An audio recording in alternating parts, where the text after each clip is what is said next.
Hey guys, welcome back to my YouTube channel. I have not made a video in a long time because I have been extremely busy, and you guys will see why throughout this video. Through this video, I'm going to talk about a little snapshot of my pregnancy.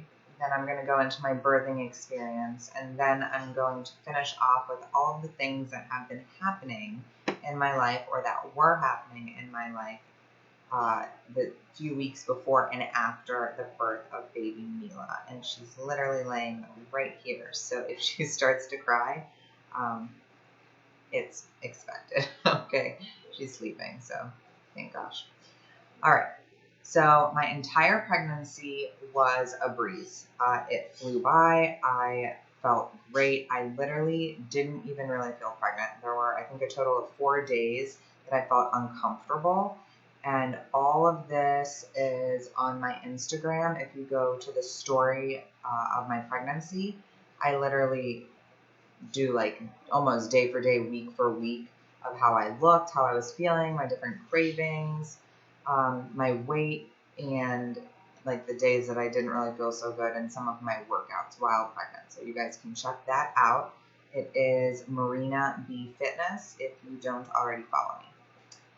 All right, so my pregnancy was a breeze, and around, I think it was 36 weeks, I went to the doctor, and I had like a little episode of like some blood mucus, and I thought maybe it was the mucus plug coming out, but it was just so small. I took a picture of it. I went to the doctor, and the doctor said it's very normal, like this far along in my pregnancy, that she would check me and see if I was dilated. So this was 4 weeks before I was supposed to give birth. Maybe it was 3 weeks before I was supposed to give birth. It's all in my story.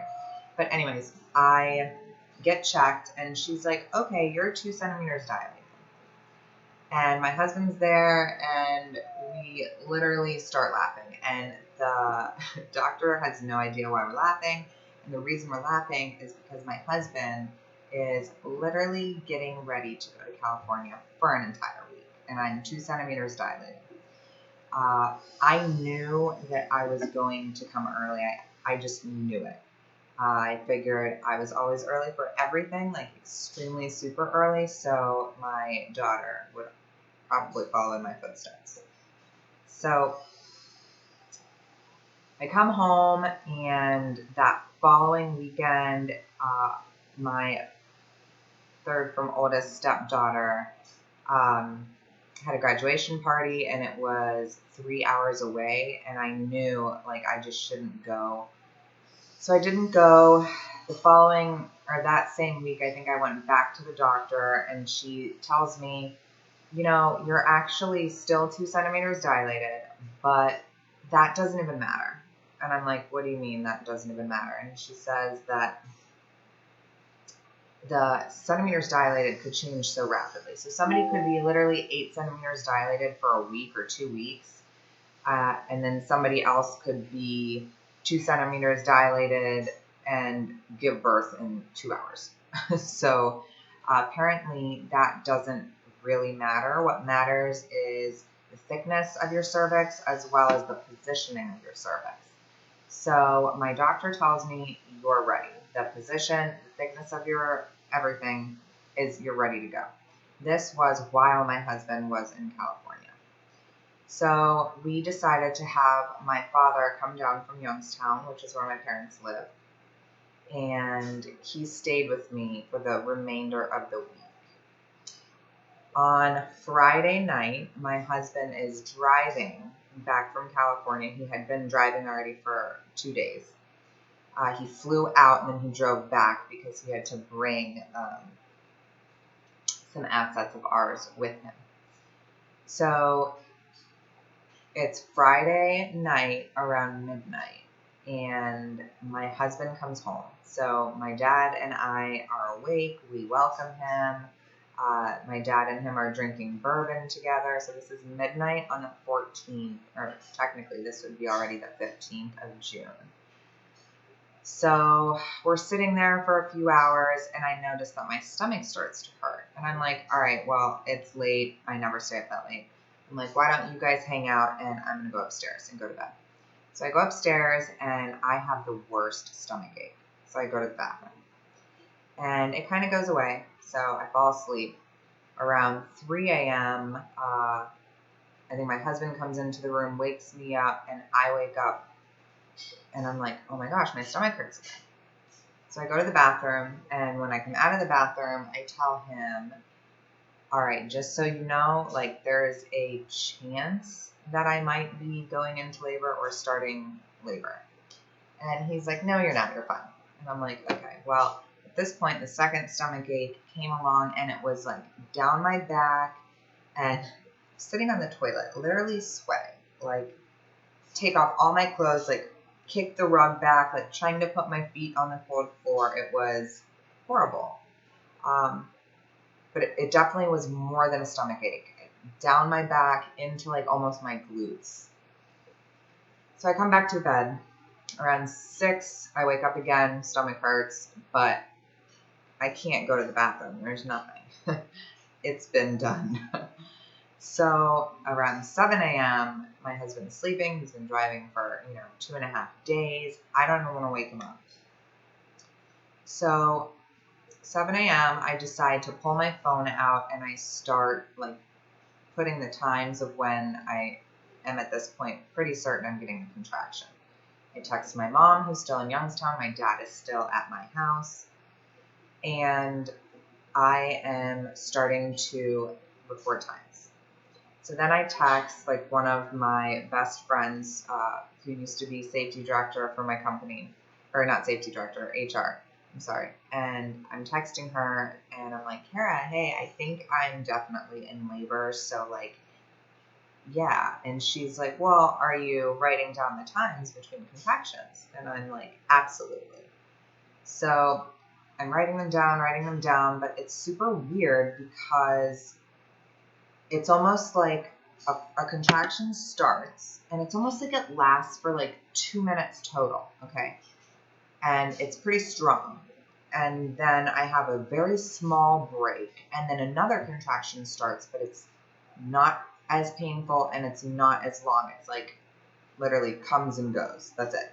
And then I have, whatever the amount of time is between, and then another big one, a long big one, and then a quick break, and then a very small short one, and then another break. So at this point, I'm like not sure what I'm supposed to be counting. Am I counting the time between each contraction, or am I counting just between each big one? So I'm like writing this stuff down. It's probably like 9 a.m. and I come downstairs, I'm doing some laundry, and I tell my dad, who's sitting on the couch drinking coffee, hey, I think I'm going to be going into labor. And my dad's like, you're fine. And I'm like, okay, you're right. I probably am fine. So I go upstairs, I take a shower, I shave, and I'm even like cleaning off the glass with the squeegee that my husband makes me do because he's an absolute clean freak. But anyways, for you, Brad, I even squeegeed the shower while I was going into labor. So let's not forget about that. But anyways, I get out of the shower, and it's like 11:30. Brad comes up, and he's like, hey, how are you feeling? And I'm like, I feel like we'll probably be going to the hospital soon. He's like, all right, well, I'm just going to cut the grass, and then, we'll talk about it. So at this point in my mind, I am in pain. And contractions are probably 5 minutes apart, maybe a little bit less. I'm not sure. I'm like actually getting to the point that I'm nauseous every contraction that comes along. But I am not one to show pain. I am not one to make people freak out, especially when I'm in pain. And I just, excuse my French, but I don't like to be a little bitch. So my husband tells me he's about to cut the grass, and I'm like, okay, well, it's pretty long, which means he's going to have to bag it, which means it's probably going to take 2 hours. Then he's going to have to shower, and then like do his hair and like all the other things that he does. that literally take longer than for me to get ready. But anyways, I am like, I think no grass cutting. Like, I vote we just go to the hospital. And he's like, are you sure they're just going to turn us, away? And I'm like, honey. Hey, my dog. Come here. Come on. There's your baby. Here's you. Oh, okay.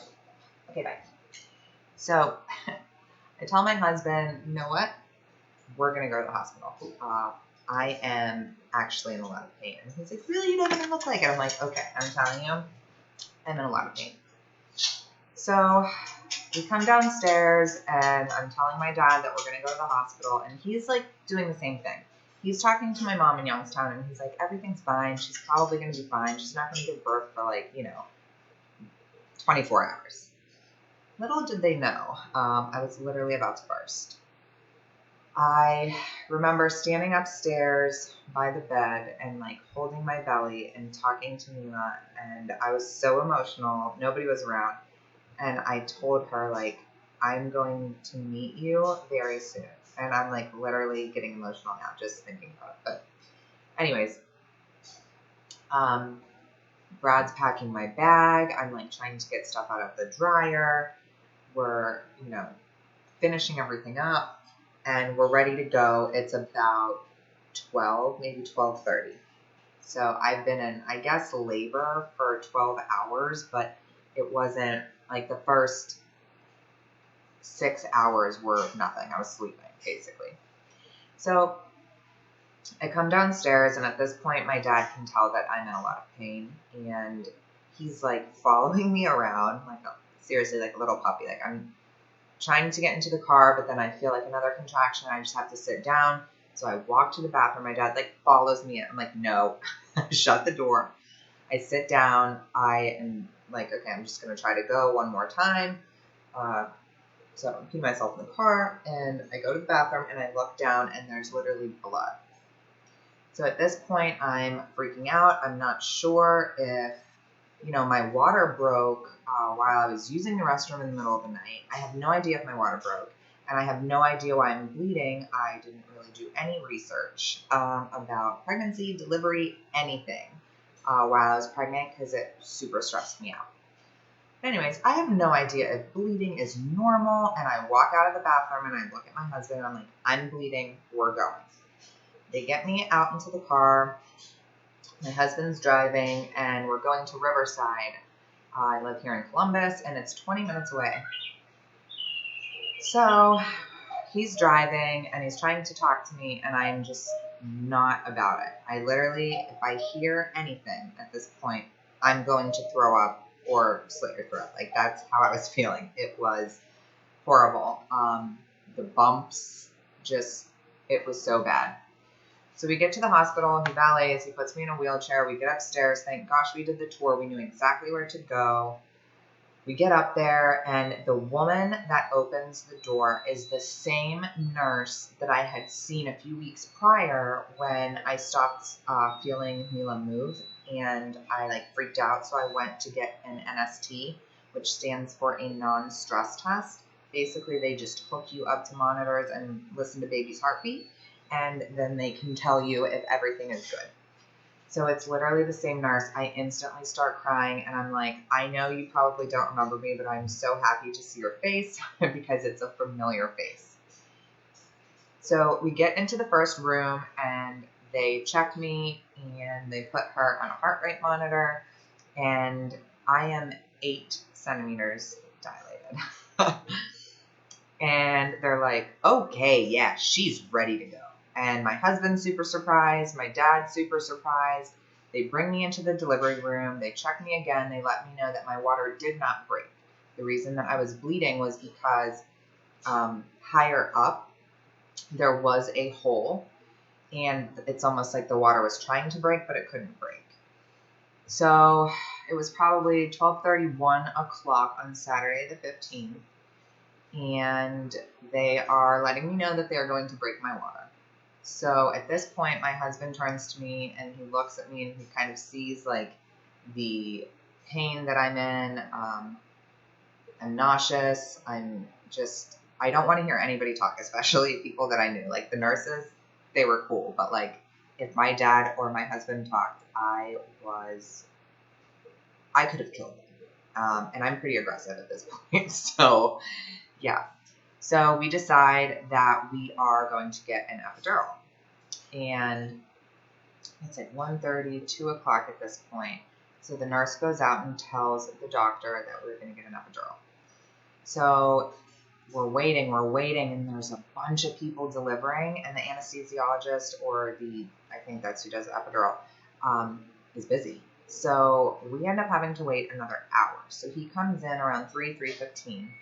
He gives me the epidural, and I could not feel any of it. Like, it was the best ever. Couldn't feel the needle, couldn't feel a pinch, nothing. Absolutely the best idea I've ever had. So I get the epidural, and it's about 2 contractions later that I feel like a completely different person. I'm actually starting to make jokes. I am like saying ridiculous shit per the usual. And I don't want to choke slam my husband anymore either, which is good for him. My dad had left the room. They broke my water. And then around, I think it was 4:15, I started pushing. So if any of you are not familiar, you push in 3 rounds. So you basically take a deep breath, you breathe out, you take another deep breath in. You're holding your breath, and you push really hard for 10 seconds. Then you stop, you take another breath, you push really hard for 10 seconds, you stop, you take another breath, and you push for 10 seconds. So you are doing this during a contraction, which again, I didn't do any research. I had no idea that this was a thing, which is another reason why I opted for the epidural, because I was in so much pain during the contraction. I honestly cannot imagine pushing during one. I mean, I'm sure I could have done it, but I would have thrown up all over everybody, 100%. So either way, 4 sets of pushes later, I hear little baby Mila's cry, and it was the most amazing thing ever. They put her on my chest, and I looked at her, and she was just absolutely gorgeous. She was so small. She was 5 pounds, 14 ounces, 5 pounds, 14 ounces. And she cried instantly. She was on my chest for a while, and then they took her, and they started doing everything they had to do with her. So my actual birthing experience was the best thing that I could have imagined. After I was making jokes with the nurses while they were sewing me up, and I'm like, hey, how bad is the tear? And, do I still have a taint? And they're all laughing. And my husband's like, yeah, no, this is normal. And I'm like, as long as I have a taint and it's like, oh, you're sewing stuff on the inside, I'm fucking good with that. And then I'm like, did I poop? And they're like, no. And I'm like, yes. I'm like, if you knew me, you would know that's like success. So either way, best birthing experience ever. And I think a lot of that I have to give props to my husband. He was absolutely the best. He knew exactly what he was doing. He was super positive. He didn't talk when I didn't want him to talk. He talked when I needed him to talk. He encouraged me. And he didn't get weird. He didn't like throw up or pass out or anything, which I was kind of afraid that he would. But he was absolutely the best person to have in the room with me. And I think that it made him feel a certain kind of way too, that he was the only one in there with me. And I don't know, it was just like the best. I couldn't ask for anything better. The nurses, the doctors, the anesthesiologists, everybody was just so on point. So that is my birth story. If anybody has any questions, you can comment below, or you can comment on like my Instagram post about this video, or direct message me and I will give you all of the information that I can about this experience. Now, the craziest part about all of this was that we were selling our $12 million company at the same time. We were in the midst of an acquisition while all of this was happening. So we decided that the specific portion of our business was just not worth it anymore. Our customers were changing a lot, and our expenses were not. Our expenses were staying the same. So we decided that this was a great time to take what we have, our market share, and sell it to a company who was willing to continue forward with our customers, and they had more capital for the expenses that we did not. So we were closing on June 21st. Mila was supposed to be born on June 30th, and she actually came on the 15th. Now, my husband and our business partner, they run operations for our company, and I ran corporate. So all of our directors reported to me, and all of the accounts payable, all of the different things that a company has going on behind the scenes was my responsibility. I can tell you that literally having her and then signing and then trying to figure out everything else was and still is a giant disaster. It was so difficult. This isn't like a regular maternity leave that you work for someone and you just leave and you don't have to worry about anything. Like, my phone still rings 100 times a day. I still get 100 emails every single day.